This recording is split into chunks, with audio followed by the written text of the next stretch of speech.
Hello and welcome back to English class. I am Divyanshi Sharma and today I am going to explain poem number 2, The Laburnum Top, which is written by Ted Hughes. So before starting the poem, let's discuss the title of this poem, that is Laburnum Top. Laburnum is a short tree with hanging branches, yellow flowers and poisonous seed. और top means पेड़ का ऊपरी हिस्सा। जो laburnum को हिंदी में अमलतास भी बोलते हैं, अमलतास का वृक्ष। तो इसमें इस पेड़ के ऊपरी हिस्से को बताया जा रहा है जो कि बहुत ही ज़्यादा सुंदर है, येलो कलर का है। और इसमें जो सीड्स लगे हुए वो पॉइजनस है, मीन्स ये पॉइजनस ट्री है। दैट्स वाई इसमें गोल्ड फिनिश बर्ड अपना जो है नेस्ट बनाती है, बिकॉज इस नेस्ट में उसके जो चीक्स हैं वो सेफ़ रहते हैं और वो सेफली उसमें रहती है। सो basically in this poem the poet describes the relationship between the tree and the bird. So let's see the poem. Student, this is your class 11th English honorable book second poem, and in this video we will cover these topics title as we have already done, and about the author, explanation, literary devices. So first of all we will see about the author. So Ted Hughes, born in 17 August 1930, Mathmoor, Yorkshire, England, died in 28 October 1998, age 68। इनकी जो death हुई थी वो तब 68 साल के थे और इनकी डेथ हुई थी 28 अक्टूबर 1998 में, लंदन, इंग्लैंड। ऑक्यूपेशन जो है ये as a poet, playwright और राइटर के रूप में जाने जाते हैं। नेशनलिटी इनकी इंग्लिश है। And after their mother's death Ted Hughes took over the care of his 2 children and raised them with his second wife Carol on their farm in Devon after their marriage in 1970. So let's introduce with the poem, that is Laburnum Top. So this is the introduction of the poem. The poet, The Laburnum Top is a beautiful poem by Ted Hughes. ये जो Laburnum Top poem है ये Ted Hughes ने लिखी है, जैसा कि हमने आपको स्टार्टिंग में ही बताया था। In this poem the poet has used the laburnum tree and a goldfinch as a symbol of life. इस कविता में कवि ने जो है लेबरनम पेड़ और गोल्डफिनिश बर्ड को एक जीवन के सिंबल के रूप में यूज़ किया है। It flutters he describes the visit of goldfinch on the laburnum tree. इस कविता में कवि जो हैं गोल्डफिनिश बर्ड जब लेबरनम पेड़ पर आती है उस विजिट के बारे जो है पूरी अच्छे से एक्सप्लेन कर रहे हैं कि जब वो आती है तो उस पेड़ में क्या क्या चेंजेस आते हैं। And how she has made a nest on it, और वो कैसे उस पेड़ पर अपना घोंसला बनाती है। When the goldfinch have chicks, जब उसके बच्चे होते हैं। It brings alive the tree as the chicks start to rustle and chirp. Means जब वो उसके बच्चे जो हैं वो अपने पेड़ उस लेबरनम के पेड़ पर जो अपना घोंसला बनाती है तो कैसे वो शान सा पेड़ फिर से जीवित हो जाता है। तो ये रिलेशनशिप दिखाया गया है उस पेड़ और बर्ड, गोल्डफिनिश बर्ड के बीच में। Ted Hughes is trying to convey the message that life is a process of exchange and transformation. और इस कविता से कवि हमें ये मैसेज देना चाहते हैं कि कैसे जीवन मतलब आपस में लेन देन या बदलाव का नियम है, कि मतलब जैसा हम दूसरों को देंगे वैसे ही हमें प्राप्त होगा और जीवन एक दूसरे की मदद करने का ही दूसरा नियम है। So people are alive because they undergo exchange of energy. लोग जीवित रहते हैं क्यों? क्योंकि वो एक दूसरे को ताकत देते हैं, एक दूसरे की मदद करते हैं। The goldfinch transform the tree and made it alive. और इसी तरह गोल्डफिनिश बर्ड क्या करती है, उस पेड़ पर रहती है जिससे उस पेड़ में हलचल होती है और वो जीवित लगने लगता है। Without the goldfinch and the chicks the laburnum is just another tree. और बिना बच्चों के और बिना गोल्डफिनिश बर्ड्स के क्या वो पेड़ बिल्कुल डेड जैसा रहेगा, बिल्कुल शांत रहेगा, जैसे कि वो स्टिल हो गया है, बिल्कुल शांत वैसे ही खड़ा रहेगा जैसे कि वो मर गया है। So student, this is the introduction of the poem. जैसा कि हमने शुरुआत में बताया था कि पोएम जो है गोल्डफिनिश बर्ड और लेबरनम टॉप के बीच में रिलेशनशिप दिखाया जा रहा है, जो कि जो है लाइफ को सिम्बॉलाइज कर रहा है कि जीवन में जैसे हम लोग एक दूसरे की मदद करते हैं और ऐसे ही हम लोगों का जीवन चलता रहता है। So let's see the poem and this is the laburnum tree. Here you can see this is a yellow color flowers on this tree, and this bird is looking so beautiful, and this is a gold finished bird, and it is also looks yellow with a black mark. So, theme of the poem. The first 3 lines of the poem impressed upon the readers the stillness of the laburnum tree. जो पहली 3 line है उसमें reader को ये दिखाया जा रहा है कि वो पेड़ कैसे स्टिल है, शांत है। मीन्स पहले स्टार्टिंग के जो फर्स्ट स्टैंजा है, फर्स्ट 3 लाइन्स में केवल पेड़ को बताया जा रहा है कि वो कैसा है। A small goldfinch comes and the tree burst with moment and sound. और क्या होता है कि वो पहले तो बिल्कुल शांत रहता है पेड़, जब तक कि उस पर गोल्ड फिनिश बर्ड नहीं आती है तब तक वो बिल्कुल स्टिल रहता है, शांत रहता है। और जब उस पर वो बर्ड आती है तो कैसे उसके साउंड के मोमेंट से वो बिल्कुल अलाइव हो जाता है, जीवित हो जाता है। The birds family locked in the thickness of the tree. और बर्ड जो है अपना वो नेस्ट बनाती है उस पेड़ के बहुत ही ज़्यादा गहराई में, मीन्स जहाँ पर बहुत सारी शाखाएँ होती हैं, घना पेड़ होता है। The goldfinch enters the thickness to feed her young ones and flies away।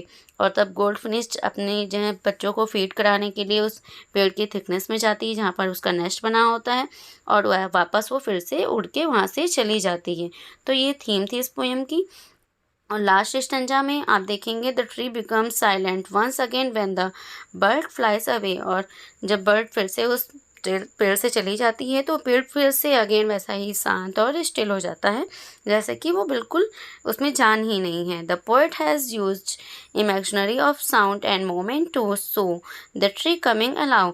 और इसमें कभी जो है इमेजिनरी दिखा रहा है, इमेजिनरी साउंड दिखा रहा है कि जैसे वो पेड़ जब बर्ड आती है तो वो जीवित हो जाता है, और जब वो बर्ड चली जाती है तो वो बिल्कुल मर जाता है, ऐसा बिल्कुल जैसे उसमें कोई हलचल ही नहीं है। So now let's start the poem and the explanation line by line. The laburnum top is silent, quiet, still in the afternoon yellow September sunlight. A few leaves yellowing, all its seed fallen. The laburnum top is silent means अब यहाँ पर दिखा रहे हैं कि पेड़ starting में जैसा अभी पहले बताया था कि 3 लाइन में पेड़ को डिस्क्राइब किया जा रहा है। कभी पेड़ के बारे में बताते हैं कि पेड़ कैसा है। तो अमलतास का जो ये पेड़ है बहुत ही ज़्यादा शुरुआत में दिखा रहे हैं वो शांत है, बिल्कुल स्टिल एक जैसे बिल्कुल खड़ा हुआ है। और आफ्टरनून येलो सितंबर सनलाइट। अब येलो सितंबर मंथ यहाँ पर ऑटम सीज़न को दिखा रहे हैं। दोपहर का टाइम है जब वो पेड़ बहुत ही ज़्यादा येलो है, उसके जो फ्लावर्स हैं वो येलो हैं, बहुत ही शाइनी लग रहा है वो पेड़। A few leaves yellowing. और जैसा कि ऑटम के सीज़न में आप जानते हैं कि कुछ पेड़ के पत्ते भी जो होते हैं वो आधे आधे येलो हो जाते हैं, या हाफ येलो हैं, या पूरे तरीके से वो पत्ते भी येलो हो जाते हैं। तो वैसे ही लेबनम अमलतास का जो पेड़ है उसके पत्ते भी कुछ येलो हो चुके हैं। All it's seed fallen. और सारे उसके जो सीड्स हैं वो गिर चुके हैं अपने पेड़, मतलब पेड़ से सारे सीड्स गिर चुके हैं। सीड्स मीन्स वो फलियाँ जो उसमें बीज जैसे फलियाँ लगती हैं वो उस पेड़ से गिर चुकी हैं। So student, let's discuss the literary devices used in this stanza. So first literary device आप इसमें देख सकते हैं कोई भी राइमिंग स्कीम यूज़ नहीं हुई है। तो यहाँ पर फ्री वर्स है, मीन्स जब पोएम में कोई राइमिंग स्कीम नहीं होती है तो वहाँ पर फ्री वर्स होता है। और नेक्स्ट जो लिटरेरी डिवाइस यूज हुई है that is the alliteration, means September और सनलाइट दोनों में एस साउंड जो है प्रोमिनेंट है, तो यहाँ पर एलिट्रेशन हो गया है। और उसके बाद में आप देखेंगे स्टिल, साइलेंट एंड स्टिल दोनों में भी एस वर्ड कॉमन है, बट यहाँ पर आप एलिट्रेशन नहीं कह सकते हैं क्योंकि बिकॉज बीच में जो एक क्वाइट वर्ड आया है ये एस से नहीं है। सो यहाँ पर आप इसे बोल सकते हैं कि कॉन्सोनेंस, कौन सी लिटरेरी डिवाइस यूज हुई, consonance. And in this lines you can also see that I sound is very prominent, that is silent, quiet and still। I sound जो है prominent है तो यहाँ पर assonance है, मीन्स जो नेक्स्ट लिटरेरी डिवाइस है दैट इज़ द एसोनेंस। और जो मेन लिटरेरी डिवाइस जो पूरी यूज़ हुई है इस पूरे पैरा में that is enjambment. Enjambment same sentence containing same sentence containing in the next line without using a punctuation mark. Means जब जो है बिना किसी पंक्चुएशन मार्क के एक सेंटेंस दूसरे लाइन में जो है वैसे ही कंटिन्यू हो जाता है तो वहाँ पर इंजैपमेंट होता है। तो देखिए जो आपकी पहली लाइन एंड हुई है स्टिल, इसमें भी कोई पंक्चुएशन मार्क नहीं लगा है। उसके बाद में जो नेक्स्ट लाइन आपकी एंड हुई है that is on the sunlight, तो यहाँ पर इन दोनों लाइन आपस में जुड़ी हुई थी, तो इसलिए यहाँ पर कौन सी लिटरेरी डिवाइस है, that is the enjambment. So let's move ahead, see a next para. Till the goldfish comes. अब पेड़ को उन्होंने बताया बिल्कुल शांत और स्टिल खड़ा हुआ था. ऑटम का सीज़न था, पेड़ पूरा येलो था और सारे उसके पत्ते भी येलो थे, फ्लावर्स भी येलो थे, देखने में बहुत सुंदर लग रहा था. ये तब तक था जब तक कि गोल्डफिश बर्ड नहीं आती, मीन्स तब तक कि वो शांत खड़ा पेड़ है. With a twitching chirp, twitching short and sudden sound and chirp, ये मतलब एक झटके से आने वाली आवाज़ होती है. मीन्स तो यहाँ पर जब तक वो गोल्डफिश बर्ड नहीं आती है तब तक वो पेड़ बिल्कुल स्टिल रहता है, लेकिन जैसे ही वो आती है तो एक झटका देने वाली, बिल्कुल झटकाने वाली एक अचानक से शॉर्ट और सडन सी साउंड जो है उसमें इंक्रीज होती है. अ सडनेस, अ स्टार्टमेंट एट अ ब्रांच एंड. और सडननेस मीन्स अचानक से क्या होता है, स्टार्टमेंट मीन्स डर जाते हैं, एट अ ब्रांच एंड मतलब जो पक्षी आके वो उस पेड़ की शाखा के बिल्कुल एंड में आके बैठती है, तो वो पेड़ जो अब तक बिल्कुल शांत था वो अचानक से डर जाता है, मीन्स उसकी आवाज़ से वो हिल जाता है. Then sleek as a lizard, और उसके बाद में उस पक्षी को बता रहे हैं, उसे किससे सिम्बॉलिस कर रहे हैं कि वो स्लीक है एज अ लिजर्ड, बिल्कुल छिपकली की तरह बहुत ही ज़्यादा sleek. Sleek means smooth and shining and glossy, मतलब वो बिल्कुल छिपकली की तरह स्मूथ है. तो वो जब आती है तो बहुत ही सॉफ्टली, बहुत ही आराम से वो पेड़ में अपने नेस्ट के पास में जाती है, जैसे कि बिल्कुल लिजर्ट वो बिल्कुल शांति जाती है. अलर्ट एंड एब्रप्ट, और बहुत ही ज़्यादा अलर्ट रहती है और बिल्कुल ज़्यादा अचानक से बिल्कुल शांति से वहाँ पर उसमें वो पहुँच जाती है अपने नेस्ट के पास में. से एंटर्स द थिकनेस, और उस पेड़ के सबसे जो घना एरिया है जहाँ पर उसका घोंसला बना होता है वो वहाँ तक पहुँचती है. And a machine starts up of chittering, और तभी क्या होता है वो बता रही हैं बिल्कुल चहचहाने. Chittering means a sound which is made by a bird. तो बर्ड्स के द्वारा जो साउंड प्रोड्यूस हो रहा है उससे ऐसा लग रहा है कि जैसे मशीन स्टार्ट हो गई है. मशीन यहाँ पर उस बर्ड को बता रहे हैं कि जब वो जो है अपने नेस्ट में जाती है तो कैसे जो है उसके जैसे ही वो पहुँचती है तो वहाँ पर बहुत ही ज़्यादा शोर होने लगता है, आवाज़ें होने लगती हैं चहचहाने की चिड़ियों की. तो बता रहे हैं बिल्कुल ऐसा लगता है जैसे कि उस शान से पेड़ में अचानक से कोई मशीन स्टार्ट हो गई, जैसे फैक्ट्री में मशीन स्टार्ट होती है तो बहुत ही ज़्यादा तेज़ तेज़ साउंड प्रोड्यूस हो जाता है. तो sound produce by a bird, तो यहाँ पर मशीन को ऐसा दिखाया जा रहा है जो साउंड प्रोड्यूस किया जा रहा है बर्ड्स के द्वारा. तो जैसे वो बता रहे हैं कि जब पहले पेड़ इतना शांत था, जैसे ही वो बर्ड उसके अंदर एंटर करती है तो अचानक से उसमें बहुत ही ज़्यादा शोर हो जाता है. End of tremor of wings and trilling, और वो क्या करती है कि वो जो है अपने पंखों को फड़फड़ाती है. और trilling is again a sound word. So उसके पंख के फड़फड़ाने की आवाज़ से वो पेड़ बहुत ही ज़्यादा झट जो है हिलने डुलने लगता है. So this is the next stanza. So let's see the literary devices used in this stanza. Sleek as a lizard, यहाँ पर आप देख सकते हैं सिमली यूज़ हुआ है. और अगेन इसमें आप पहली और दूसरी लाइन में देख सकते हैं पंक्चुएशन मार्क का यूज़ नहीं किया गया है, तो यहाँ पर एंजैपमेंट यूज़ हुआ है. और सडनेस एंड स्टार्टमेंट, सैडनेस भी एस से स्टार्ट है और स्टार्टमेंट भी, तो यहाँ पर अलिट्रेशन है. जो आपको जो है आप अभी हमने बताया था कि जब जो है एस साउंड प्रोमिनेंट है, मतलब जहाँ पर सेम साउंड आ रहा है, सेम वर्ड रिपीट हो रहे हैं, वहाँ पर अलिट्रेशन का यूज़ हुआ है. सो इन दिस स्टैंजा, और मशीन स्टार्ट्स अप, मशीन यहाँ पर रिप्रेजेंट कर रहा है मेटाफर को, मीन्स उसको बिल्कुल एज इट इज़ मान लिया गया है उस बर्ड को कि वो मशीन ही है, तो यहाँ पर मेटाफर का यूज़ किया गया है. सो और आपको अब ये समझ में आ गया होगा कि कौन कौन से लिटरेरी डिवाइसेस. फर्स्ट जो मेन है वो that is simile, and next metaphor. Machine age में मशीन बर्ड को मेटाफर के रूप में सिंबॉलिस किया गया है, ठीक है. और उसके साथ साथ स्टार्टमेंट एंड सडनेस दैट इज एलिट्रेशन और एंजैपमेंट, तो इस पूरे स्टैंजा में यूज़ हुआ है first and second line, because दोनों एंड हुई हैं बिना पंक्चुएशन मार्क के. So next move ahead. The whole tree trembles and thrills, अब वो पूरा पेड़ कांपने लगता है और डर जाता है. It is the engine of her family. और वो क्या हो रहा है कि वो बता रहा है कि मतलब अभी तक वो पेड़ शांत था, लेकिन जब पक्षी आती है तो उसके चहचहाने की आवाज़ से वो पेड़ अचानक से डर जाता है और बहुत ही ज़्यादा भयभीत हो जाता है। पूरा पेड़ मतलब डर की वजह से हिलने डुलने लग जाता है। So it is the engine of her family. और उस पेड़ को बताया जा रहा है कि उसके परिवार का वो इंजन है, बिकॉज उनको रहने के लिए शेल्टर दे रहा है, मतलब वो वहाँ पे अपना नेस्ट बनाई हुई है। और उसको जब बर्ड आती है तो वो भी वहाँ सेफली उनके साथ में रहती है और उसे भोजन कराती है, उसको फीड कराती है। तो इसलिए यहाँ पर क्या हुआ है कि आप यहाँ पर जो है देख सकते हैं कि यहाँ पर उस पेड़ को उस बर्ड फैमिली का इंजन बोला जा रहा है, गोल्डफिश फैमिली का इंजन बोला जा रहा है। She stoke it fuel. और जैसे कि जो है stoke it fuel means to put fuel in fire means, और वो बर्ड क्या करती है, अपने पक्षियों को फीड कराती है।